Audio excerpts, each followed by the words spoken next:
Watch Symposium. I'm Austin. Wow, what an exciting week we've had in the watch community. TGV leaving WatchBox.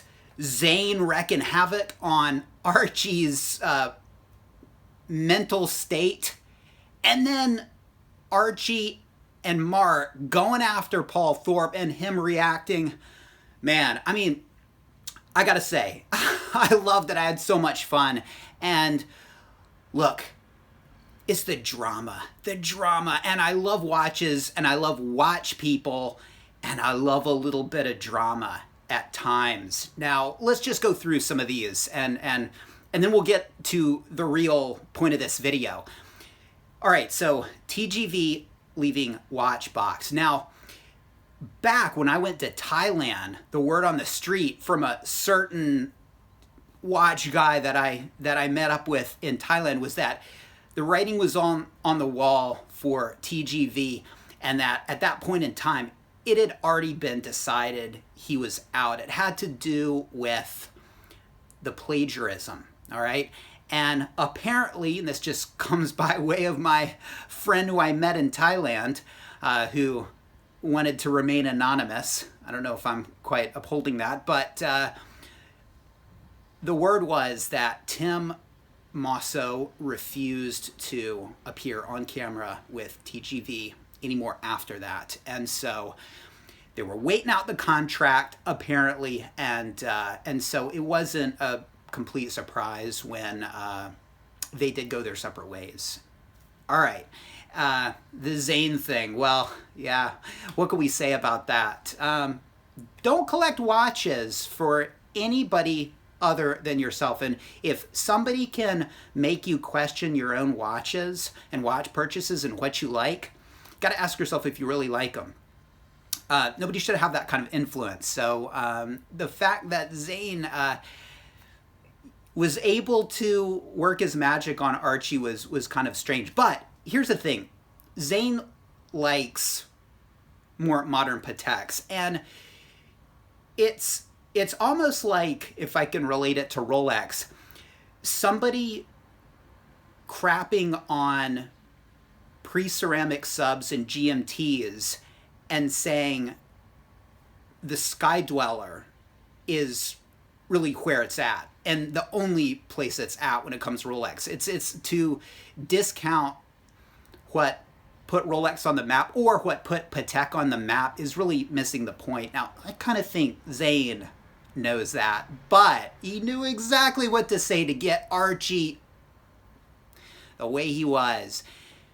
Love that drama. All right, and then it brings us to Archie reacting to Paul Thorpe leaving, and then Mark made a video. And look, I love all of you guys, Archie and Mark and Paul, and I loved every one of those videos. And thank you, all three of you, for making my morning so enjoyable. I couldn't help, when watching Archie and Mark's video, I couldn't help thinking of the Academy Awards when Ricky Gervais was hosting, and he was funny, but he was pretty abrasive with his jokes. And then when I saw Paul Thorpe's video, I couldn't help but think of Robert Downey Jr. when he came out and he said what he said. And I'll put a link in the description because it just kind of reminded me of the situation. Now, I'm going to refrain with any statement of who got the checkmate there. I think it's pretty clear. But one of the things I love about watches is they're watches, they're objects, and my no date sub's a little tight. I'm gonna have to put a link in it. So until I do, I'm just gonna give my wrist some rest. And I'm wearing this Seiko. No, this is a Timex Q. And look, this is an object. I love discussing these, arguing about them, fighting about them. And at the end of the day, when you fight about watches or watch philosophy or watch-related things, nobody should get hurt. People get passionate about it, and that's great. But if you take it to, obviously personal attacks, and it can go there because we get pretty passionate about things, then I think it's probably not the best route to go. Keeping it discussing these things and fighting about things, and I'm all about fighting about these little things. I think that's the route to go. I'm probably guilty of it in my past when I made the video about Bark and Jack Bark, Adrian, and I said he sold out. He sold out with his video Brumont, okay, his Brumont video, and look, it was really so. Yeah, okay. I think that might have been justified. I'll let you guys be the judge of that because it kind of related to his video, but totally unrelated character assumptions and whatnot. I think that's going a little too far. And then of course I had my little issue with the watch guy in Hong Kong, and whenever I upload one of those videos, I know it's going to be fun. I know I'm going to have a few days of polarizing comments. I know people are going to be upset. Some people are going to be really supportive. I know it's going to be fun for the watch community, and that's kind of why I do it. But in my heart, I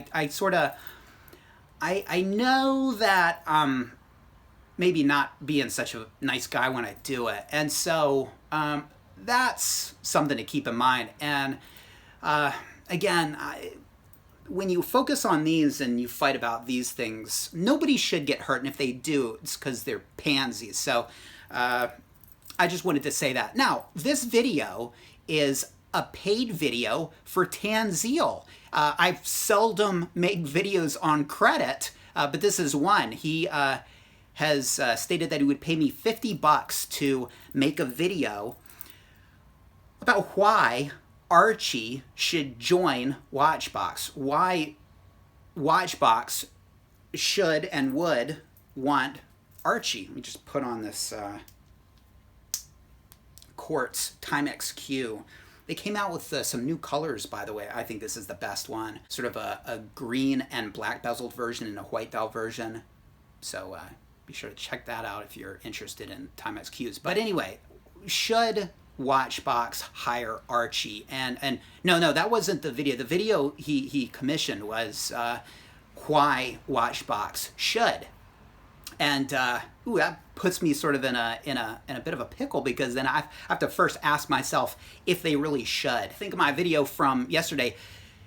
Should Rolex start making reissues of vintage? Okay, now I said in that video they shouldn't, but I would love for them to. And so I will say that I would love to see WatchBox hire Archie. And here's why. Why would they want to? Okay, so Tim Moss is very knowledgeable. He's very knowledgeable. I'm just stating the obvious here about watches. He's a great presenter, but it can be a little bit dry at times. If I'm not interested in the particular watch, then I'm not gonna really be watching the video, because he is pretty much the facts, just the facts, ma'am, about the watch.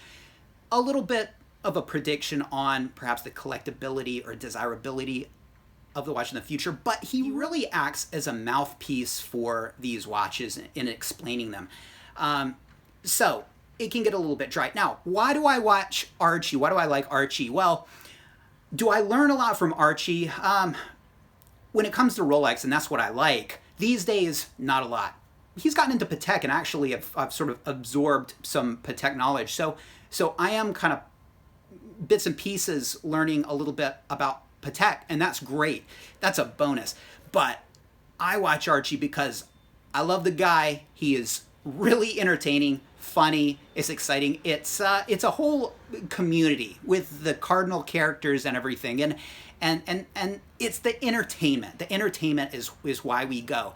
And if we can get some watch knowledge along the way, or see some cool watches, or just talk some watches along the way, that's just the bonus. So if he were to bring that entertainment factor to WatchBox, it could really balance out WatchBox. WatchBox makes 6 videos tomorrow. Likely I'm not going to watch any of them, okay? Unless it's perhaps about a watch that I'm interested in. But you put Archie in the mix and you've got that entertainment value, I'm going to watch all 6, even if it's a watch video that I'm not interested in. All right. Now, is Archie an influencer? Well, I can only speak for myself, but I discovered Archie in 2014, and by the end of 2014, I had 2 Rolex watches.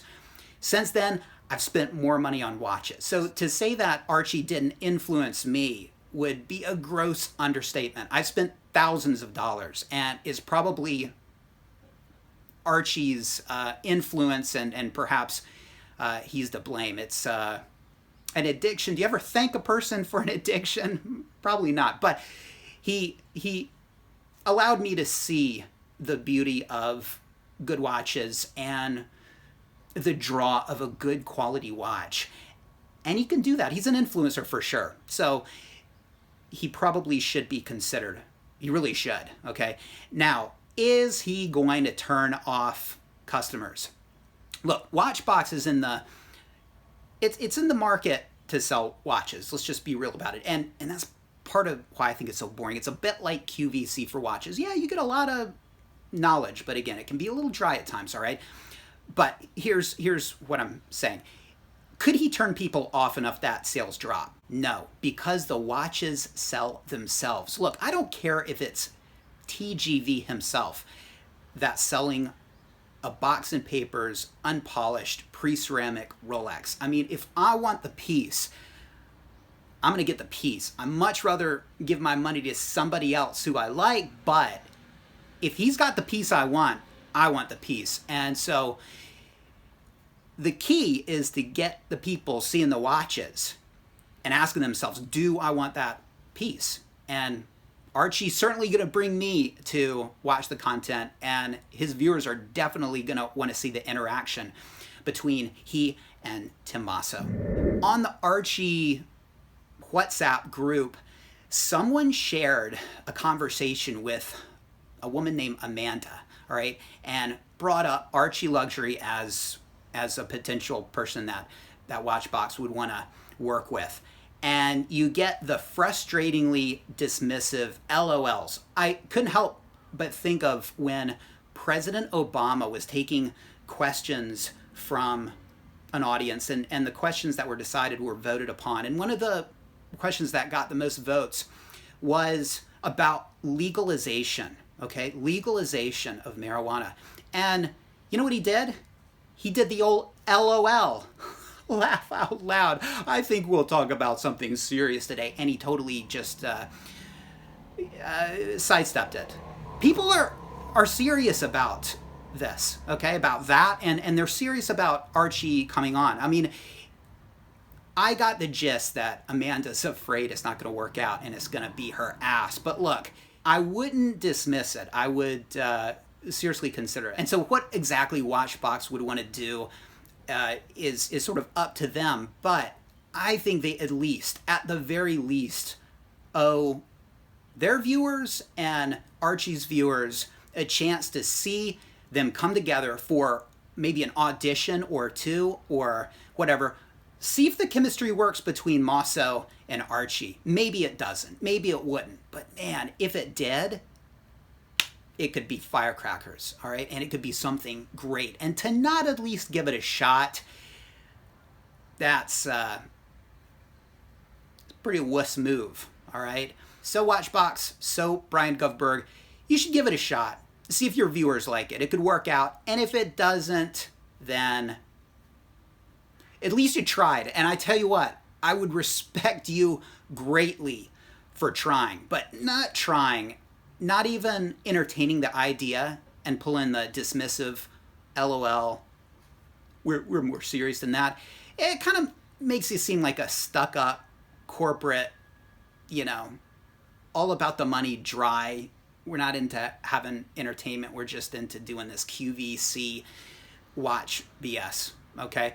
So you have a chance to really, I think, satisfy a lot of people by at least giving this an honest try to make it work. So hopefully that works. Thank you, Tan, for your money. And let me know what you think about all of this drama, about how you would like to see Archie on the WatchBox channel, interacting with Tim Masso? Would he bring Tim Masso out of, I don't want to say his shell, but allow Tim Masso to be a little bit more likable and human and entertaining? And we'll never know if we don't see, but let me know what you think about it.